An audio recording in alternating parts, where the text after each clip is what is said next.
आज दिल्ली में हालत दिखी है, कुछ दिन में मुंबई में दिखेगी, फिर बेंगलुरु, लखनऊ, पटना, भोपाल, जयपुर। आप किसी भी राजधानी के बारे में सोचिए, हाल एक जैसा बारिश में हो जाता है। ऐसा क्यों है? वजह है सियासत, टोपी ट्रांसफर, जवाबदेही तय न होना, कार्रवाई के नाम पर खाना पूर्ति करना। इस रिपोर्ट को अंत तक देखिए, आप अपने शहर के डूबने की वजह भी समझ जाएंगे।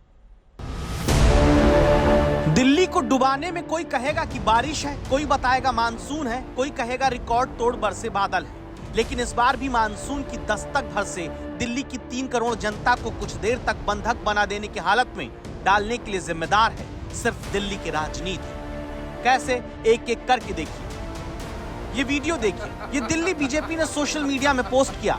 कोशिश ये दिखाने की कि दिल्ली में जो बारिश में बंटाधार हुआ है, जिम्मेदार अरविंद केजरीवाल। अब आम आदमी पार्टी की तरफ से सोशल मीडिया में डाले गए इस वीडियो को देखिए। इसमें दिल्ली जबलपुर एयरपोर्ट से लेकर अयोध्या और प्रगति मैदान तक बारिश में विकास के दावे धुलने के लिए बीजेपी को जिम्मेदार ठहराया गया। आम आदमी पार्टी और बीजेपी के बीच इसी सियासत में एक बार फिर दिल्ली वाले परेशान हैं, जो अब दस्तक देते हैं। दिल्ली की जनता 2 लाख करोड़ रुपए से ज्यादा का सीधे इनकम टैक्स भरती है, लेकिन बदले में बारिश से बेहाली और सियासत मिलती है। दिल्ली की जनता देश में दूसरे नंबर पर सबसे ज्यादा टैक्स देती है, लेकिन हर साल मानसून में कुछ घंटे की बारिश में बेहाल छोड़ी जाती है। दिल्ली ने 2023-2024 में जनवरी महीने तक 32,000 करोड़ का जीएसटी और वैट भरा। यानी हर चीज पर टैक्स भरने वाले दिल्ली के लोग पूछते हैं, कब तक बारिश में वो झेलते रहेंगे। आप देखिए, यहाँ की तस्वीरें हम दिखा रहे हैं कि किस तरीके से पहली बारिश में ही ये पूरा इलाका आप देख सकते हैं। आईटीओ जो मेन रेड लाइट वाला इलाका है वो पानी पानी हो गया है। चारों तरफ आपको पानी नजर आएगा, दोनों तरफ रोड के, और उन पानी के सामने लोग फंसे हुए हैं, गाड़ियों से अपने फंसे हुए हैं, क्योंकि अंदर की तस्वीरें वो देख रहे हैं। अंदर से आए, अंदर पानी भर गया बस के अंदर, फिर वहाँ से रस्सी पकड़ के बस में चढ़ गए ऊपर भी पानी भर गया पूरा। जनता ही नहीं बल्कि बड़े बड़े नेताओं के बंगले तक इस बार बारिश के पानी ने अव्यवस्था की पोल खोलने वाली दस्तक दे दी। समाजवादी पार्टी के सांसद रामगोपाल यादव कुछ इस तरह संसद जाने के लिए निकले। मनीष तिवारी के घर में पानी दाखिल हो गया। पूर्व मंत्री सोम प्रकाश के घर में पानी दाखिल हुआ।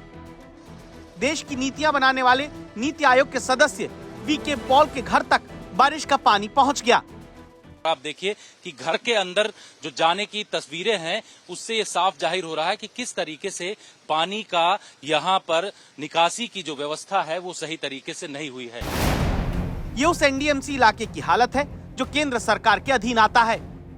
और दिल्ली सरकार का हाल क्या है, या आप उन्हीं के जल मंत्री के घर बारिश के पानी की हालत को देखकर समझ जाइए। ये जल भराव इस बात को लेकर भी सवाल खड़े करते हैं कि क्या जो ड्रेन की सफाई करनी थी वो सही समय पर नहीं की गई और अब हालात ऐसे तब्दील हो गए हैं। इस वक्त हम खुद जो पीडब्ल्यूडी मंत्री हैं दिल्ली सरकार में, उनके आवास के बाहर हैं। अब सवाल है कि दिल्ली की सरकार क्या कर रही है, जिनके पास एमसीडी का शासन भी है, पीडब्ल्यूडी भी है और सरकार भी। वो दिल्ली को अब क्यों नहीं बचा पाते?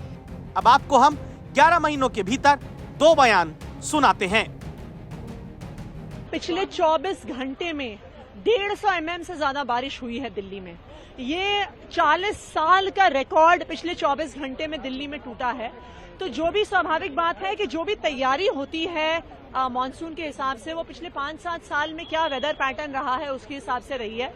दिल्ली में पिछले 5-7 साल में मैक्सिमम बारिश तकरीबन 100 mm की रही है, जिसकी तैयारी हमने दिल्ली भर में करी हुई थी। अब 150 mm बारिश की भी तैयारी हम कर रहे हैं। आप इस बात को भी समझिए कि अगर 24 घंटे में 228 मिलीमीटर बारिश होगी तो पानी का लेवल नीचे जाने में समय लगेगा।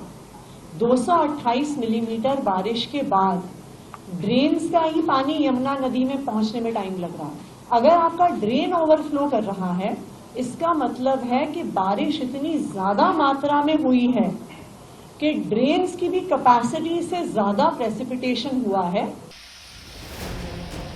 मतलब हर साल बारिश अगर बढ़ती जाएगी और दिल्ली की सरकार फेल होती जाएगी तो जनता को क्या मिला? जनता को मिली सियासत, जहां आम आदमी पार्टी बारिश के लिए बीजेपी पर निशाना साधती है, तो बीजेपी आम आदमी पार्टी पर। दिल्ली की केजरीवाल सरकार रिकॉर्ड बारिश को कसूरवार ठहराती है। उपराज्यपाल सिर पर आफत आने के बाद इमरजेंसी मीटिंग करते हैं। तो क्या जनता ने दिल्ली की इसीलिए 2 लाख करोड़ रुपए का टैक्स भरा है?